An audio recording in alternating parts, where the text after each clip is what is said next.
जोश से भयंकर कोई अग्नि नहीं, घृणा से भयंकर कोई जानवर नहीं, अविवेक से बढ़कर कोई जाल नहीं, लालच से बढ़कर कोई बाधा नहीं।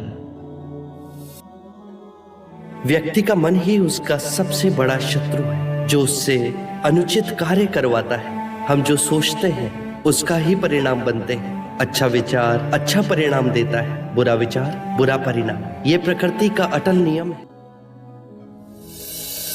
करुणा से ही हम दूसरे जीव की पीड़ा समझ सकते हैं, उसका दुख दूर कर सकते हैं।